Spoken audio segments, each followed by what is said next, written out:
Hey, this is Samantha here from RecipeThis.com and the voice behind the popular Kitchen Gadgets podcast, Magic with Gadgets.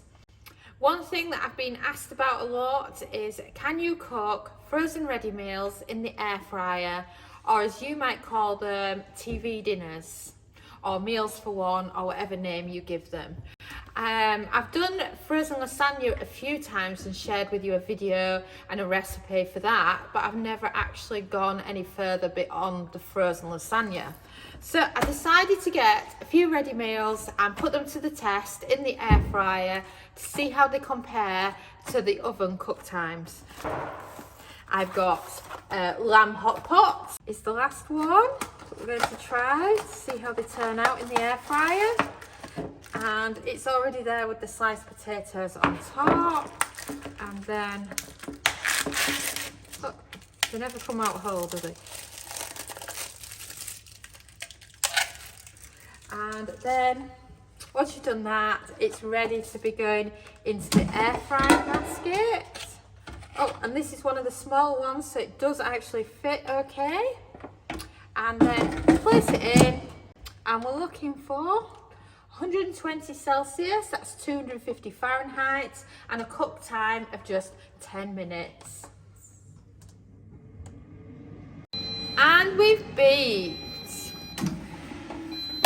So that is your Lancashire Hotpot so far, after it's had its initial defrost, and now it's time for it to go back on for its main cook. So place it back in, and you're looking for 15 minutes. At 180 Celsius, that's 360 Fahrenheit, and then press start. And we've beat. And wow, look at that Lancashire hot pot. Doesn't it look fabulous?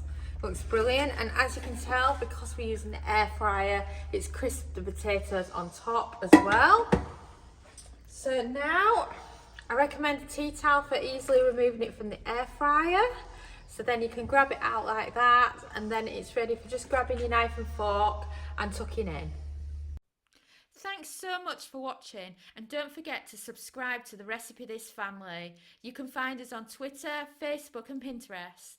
We also have a weekly newsletter at recipethis.com/newsletter, where we share with you our latest kitchen gadget recipes, what we're cooking in the Milner kitchen, and so much more. As well as this, we recommend that you subscribe to our YouTube channel, and then whenever we have a new video, you will be the first to know.